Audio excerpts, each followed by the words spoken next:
Good morning and welcome to Indie Interactive, where we talk about making great music, connecting with your audience, and growing your business. And my name is Bree Noble. I'm the founder of Women of Substance Radio and Podcast. That's the page you're on right now. Also the founder of the Female Entrepreneur Musician, cute little logo up in the corner there, and the Female Musician Academy. And I am super stoked to be with you this morning. I cannot believe it's already April. It's insane that yesterday was Easter, and hope you guys all had a great Easter. I sang in a Good Friday service. I was mentioning to my Academy members, and it was just a fantastic experience to sing with like top-notch musicians and instrumentalists and stuff. And then singing yesterday morning on Easter. It's just a really great weekend for singing, but I'm pretty much ready to stop singing for a little bit. With this allergy I've been suffering with, the singing through the allergy kind of thing. Maybe you guys can relate. And I realized a few years ago that I'm allergic to Easter lilies, so I have to be really careful where, if I get around too many Easter lilies, it like makes my throat close up. So maybe you guys have found that too. I know that several members of our choir told me that they experienced that. Okay, so just kind of updating everybody as people are showing up. I want to say hi. Hey, Anne Marie, how's it going? And Jesse, and let's see, who else do we have right now? It will have to show me in a second. Oh, Catherine always takes a second to update. Good morning, everybody. Okay, so I am going to be talking today, and we're going to be discussing how to break down big music projects so you can, not be overwhelmed by them, and you can break them down into doable steps. You guys know that I'm all about the step-by-step. I think that one of the biggest enemies of musicians and everyone really is overwhelm.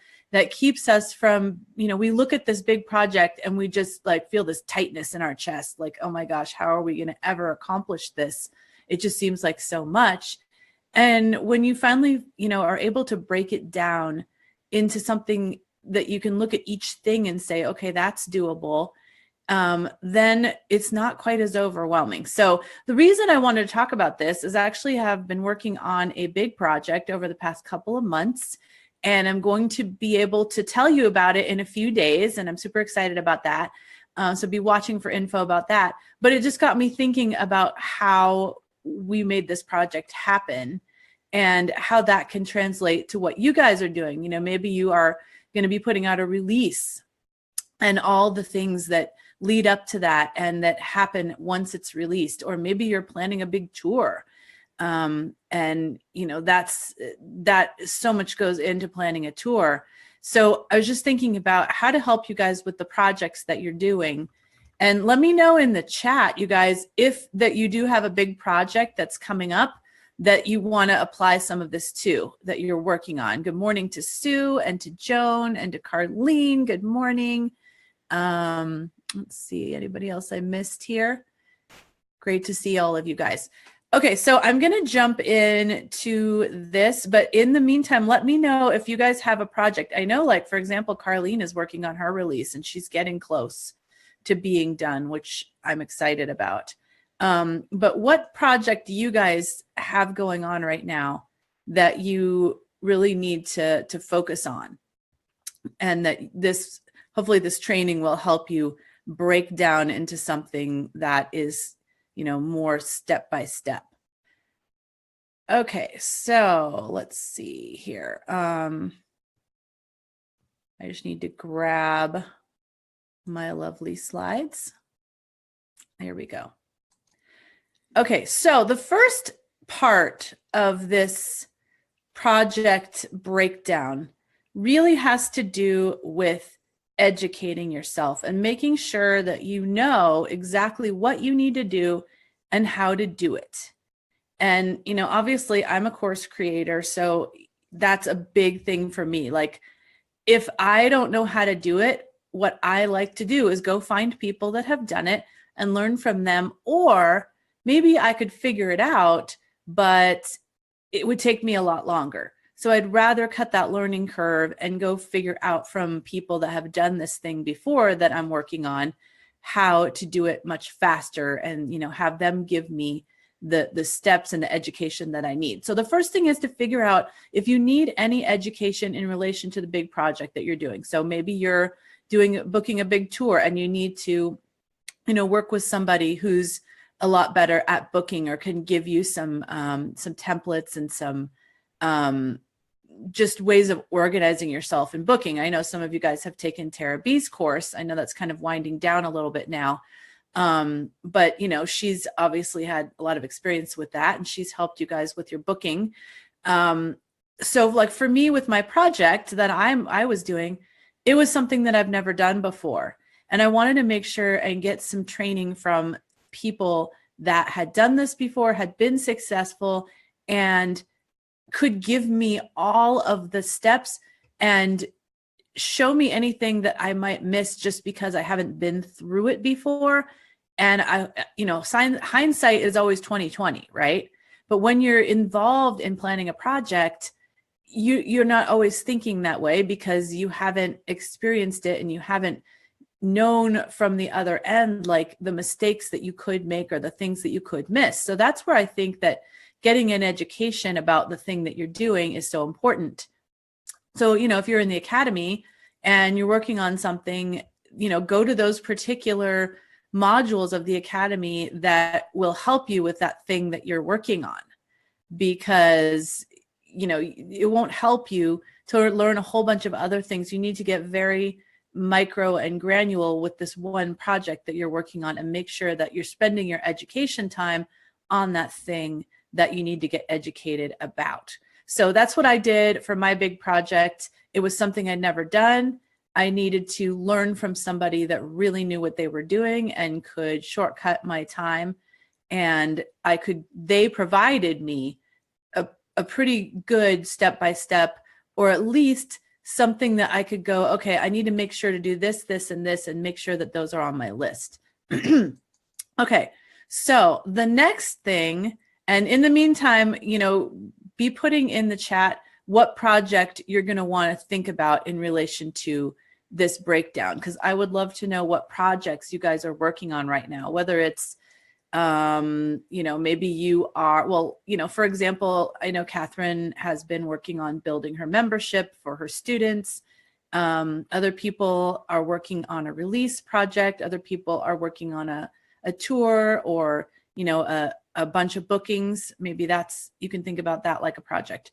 But I'm kind of thinking about something that happens in a point in time, and it involves a lot of lead up, and then just making sure that you know what you need and when. So we'll get to when in a minute. But next thing that you're going to need is to figure out if you need people on your team. So I know a lot of you don't have a team, like you are just you, and that's totally fine and totally normal for when you're in those more beginning stages. I did not have a team for years and years and years. And even now I have kind of a part-time team. But for this particular project that I took on, I felt that I needed a partner. So I actually partnered up with somebody because it's a very big undertaking. So when you're thinking about your project, think about whether, number one, you possibly have the time to do everything that you need to do. And secondly, do you have the skills? Are these things that are in your zone of genius? Are they things that you feel comfortable doing, or you just know you're constantly going to be resisting? So with this project I'm doing, I knew there was a lot of tasks to do, and I couldn't possibly complete them all while also doing my regular work. So I decided to partner with somebody also that had done this thing before, which was great.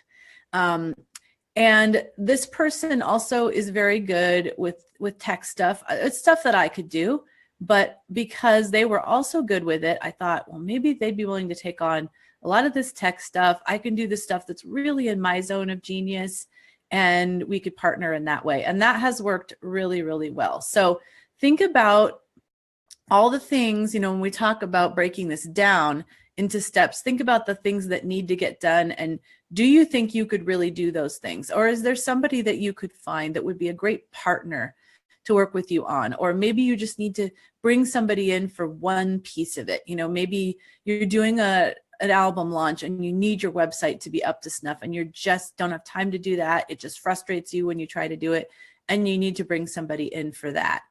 And I just want to encourage you guys, like any of you that are in either the academy or the free female indie musician community, like there are lots of people in those groups that know how to do a lot of the things that you need help with. And partnering with a musician can often be really helpful because they understand what it's like to be a musician and the kinds of things you're going to need. But a lot of them have other skills. So you might want to look out in those communities if you need help with specific things on your list. And I want to say good morning to Beth for sure, and Christina, and anybody else I missed along the way here. Just kind of want to scroll back and see what everybody's saying. More merch, Jesse says. Okay, that is a good project because there are a lot of steps involved in figuring out what merch you're going to want to do. So, and good morning to Catherine with a C. We got Catherine with a K and Catherine with a C. Let's see. For me, it's a couple projects. Wow, this just scrolls so fast, it's hard to read. Website and bookings. Yes, that's what Beth is working on right now.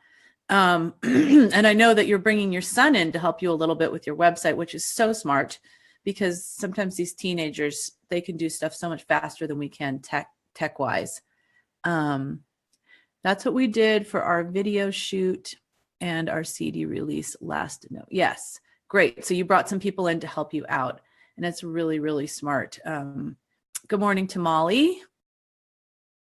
Even though we knew how to do the tasks, we found people to take over certain jobs that we could farm out comfortably.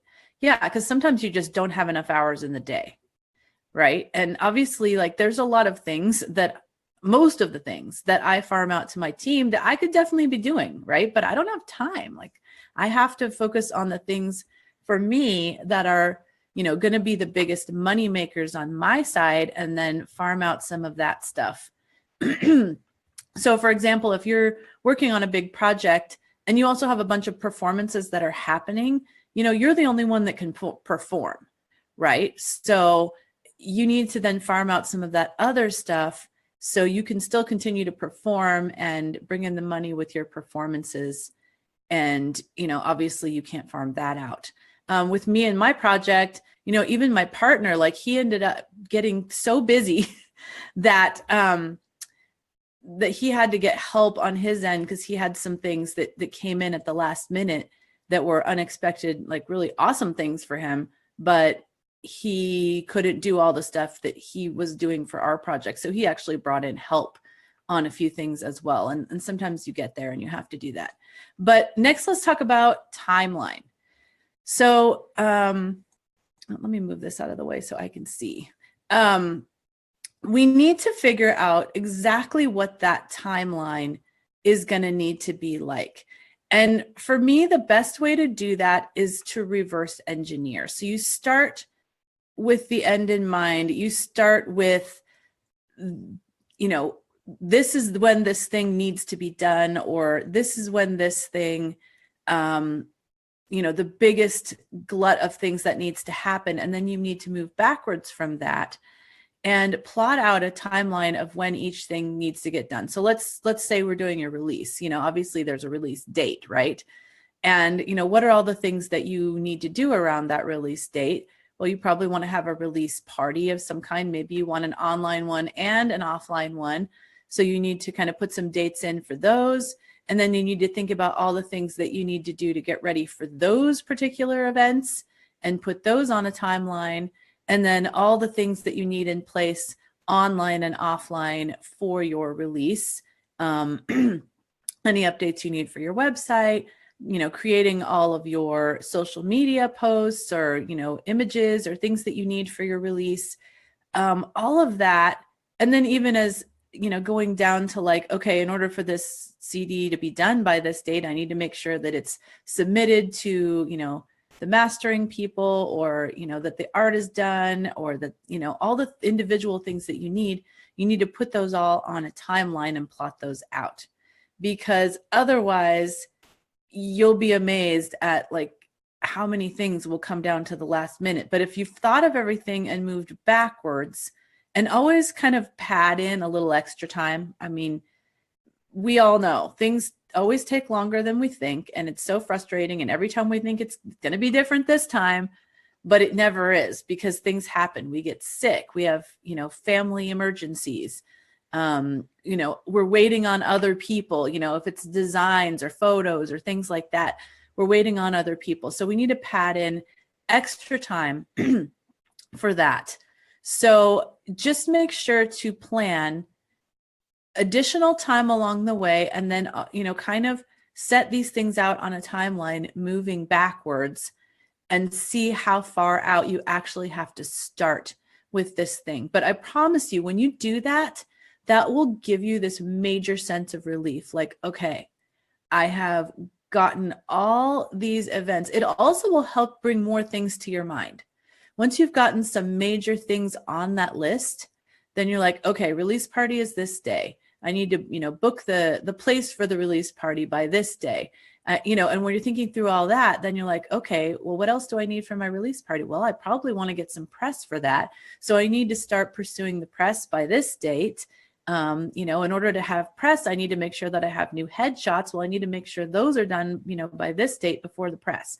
So you'll see that once you start getting some things on paper or on a whiteboard or whatever you like to do it, that the ideas will just start flowing and flowing and flowing.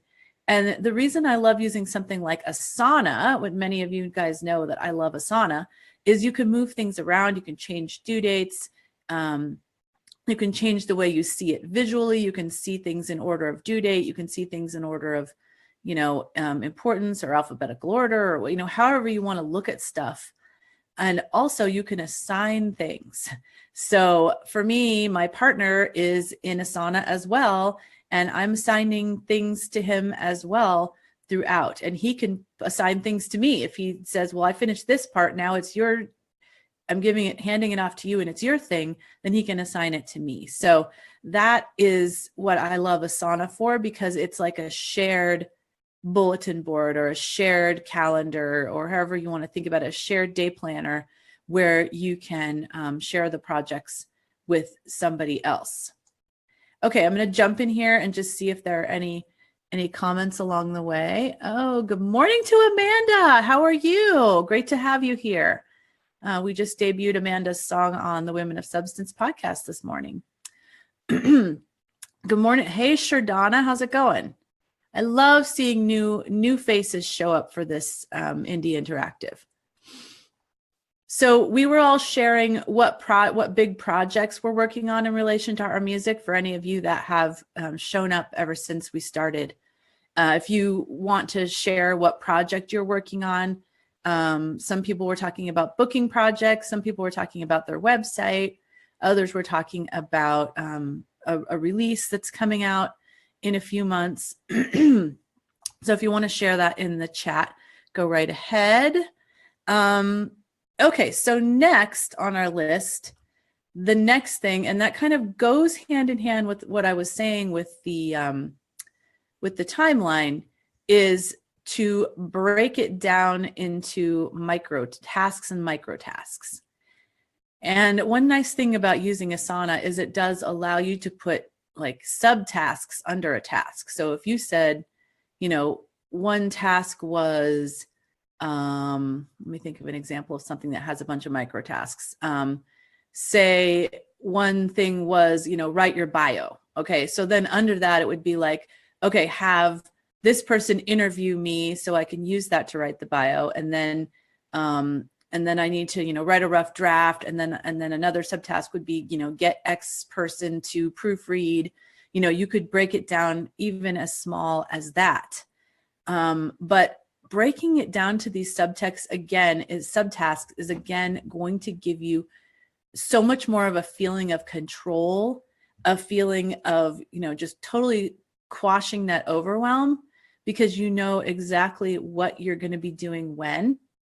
And also, as you break things down, it's going to help you brainstorm on how you can break it down even more. So for me on my tasks that I was doing for this project that I'm in the middle of right now, there were a lot of tasks, right? This is a huge thing. And it just helped me to be able to think about, okay, I need to have, this thing is happening on this date. Okay, so what do I have to have in place to make this happen? And then I could break it down into micro tasks of, well, because I need social media posts for this. Okay, well, I need an Instagram post. I need a Facebook post. I need a Twitter post. I need to create,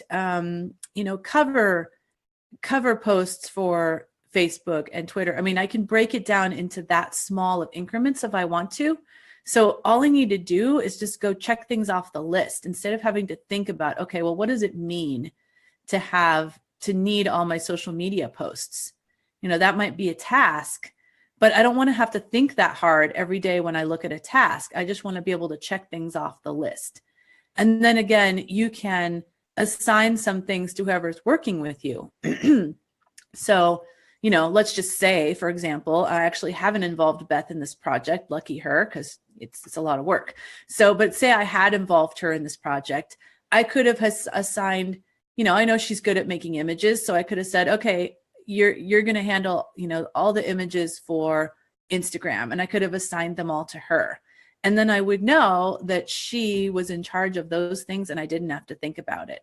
So that's a great way that you can use Asana and breaking things down into micro tasks. So the key here is to just take as much friction out of the process as possible so you don't have to think. Because when you start to feel overwhelmed with a project, the last thing you want to have to do is think hard.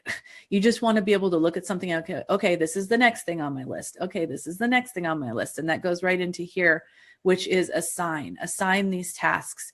And if it's just you, then yes, you are assigning them to yourself, but you're taking note. Okay, these are my tasks. I'm taking ownership of them. And if you do have somebody else that you can assign them to, well, then that's awesome. And you can feel like they're a little bit off of your plate. But then with something like Asana, you can always go check in there and say, okay, did they, their projects were due or their tasks were due on this date. Did they actually check them off? And you can check in that way. If they check them off, then you're good. You don't even have to check in with them. They're done. If they didn't check them off, then you can go check in with that person and say, okay, why, just want to check in. Why aren't these done? Where are we at? What's the status? And then the final thing that you need to do is have a weekly check-in. So with me, I have a partner. So we are actually having weekly check-ins. And if you have bandmates that are maybe handling some of the things in this big project, you're definitely going to want to have weekly check-ins with them. If you have virtual assistants, if you've got somebody helping you with one segment of the project, you definitely want to have at least weekly check-ins. And we do have emails back and forth throughout, but to have the weekly check-in is so important because we actually sit there and look at that Asana list together, and it helps us make sure that we've talked through each thing. If we had questions that we forgot to ask, then we look at that list. Okay, what's coming up next week on both of our lists? Okay, now, I remember that you said this about this thing, but did you need my help with it? Is there anything you need from me to get it done? And so having that list of things and being able to check through them together is super powerful. And it just makes you feel so in control. Obviously, I'm a control freak, right? I keep talking about how it makes you feel in control. And it seems to be like a big deal for me. Well, it is, because I am a bit of a control freak. But this overwhelm is like the worst enemy of a control freak too. So having this kind of a system has really helped me with that. If you don't have partners or you don't have people you're working with on the project, then I definitely recommend you still do a weekly check-in with yourself. And if any of you guys have been through my goal setting course, I recommend you do weekly check-ins with yourself. It kind of keeps you accountable to you. You have a time every week, it's on your calendar. You do a weekly check-in and say, okay, where am I at with this project? How many of these items that I had on my list for last week did I not get done? And when can I reschedule those two that I think I can realistically get them done. And can I actually get them done this week with all the other things that are on this list, or am I going to have to move some of them forward? So it's really important to have a scheduled weekly check-in with yourself to make sure that you are actually moving forward in this project, and to not be blindsided if all of a sudden you get too close to the date that you're supposed to be releasing, or you're supposed to be leaving on tour, or whatever it is, and you're not ready. Like, you don't have nearly as many things done as you need to. So having these weekly check-ins will keep you from being blindsided in that way. Okay, so I'd love to hear your guys' feedback on this. I'm actually going to go in here and see what people have been saying in the chat. Is there any of these things that you guys have used in your project management that you like? Does anybody here use Asana? I would love to hear. I know Catherine with a K, Catherine does, and she loves it. Okay, so Molly says record and video release. Record and video release, feeling a bit bonkers. Absolutely. I mean, whenever you have a big project like that, it's really hard not to feel absolutely crazy about it. And that's what I'm trying to give you a little bit of the tools for. And I know you have a band, Molly, so I don't know if you have tried to divide up the tasks at all. Sometimes it's hard if you don't necessarily trust that the people in the band are going to do their part. Catherine says, love Asana. Although you just said that. Yes, I did, because I know you do. And I know you've been using it for like a year. So have I. I think I started using it like hardcore January 2017, and I have not looked back. Carlene says, great suggestions to go back to the Academy modules and previous indie interactives. Yes, for information on specific. Yeah, I know almost weekly now people are like, I remember there was a podcast or there was an indie interactive about this. Can someone help me find it? Because I need it right now, you know? So sometimes these trainings are not timely for you when I give them. Maybe you don't have a project right now, but maybe in a few months you will have a project. And then you're going to want to go back and look at this and say, okay, let me see if I can start this on the right foot and do it this way. Going to make a concerted effort to ask my band for more help. Definitely, definitely. And hopefully you have some people in your band that you feel can really take on the responsibilities. But that's what the weekly check-in is for. If you start to see that like they keep saying that they're going to do a thing and then every week they come back and they haven't done it, you're going to have to reassign it. So let's see. Amanda says working on getting a video together and getting professional photographs taken this month. Great projects to do. And, you know, you think photographs, like that's not that big of a project, but it actually can be, especially if there's a bunch of people involved, if it involves going to a particular location, if you have to think about, oh my gosh, I need to go get a certain thing for my wardrobe. I need to, you know, make sure that I get somebody to do my makeup professionally. Like there's a lot of moving pieces. Oh, good morning to Aisha. Am I saying your name right? I hope so. It's a really pretty name. Let's see. She says, producing my own one-woman tribute show. Oh, yeah, you're the one that I connected with Jessie because you're doing that kind of a cabaret kind of Bette Midler style show, which is awesome. Yeah, that's definitely a big project. Catherine says, I am good at getting stuff done when I have a big project. I find it harder to maintain in between the big projects. Interesting. Are you using Asana for all the things that you're needing to maintain between? Because I think for me, I have a project in Asana that's like daily tasks or weekly tasks. And that's the only way I would remember to do all the things that I have to do, is to have something that comes up for me every day or every week, because, you know, we get a little insane, right? Let's see what else. Amanda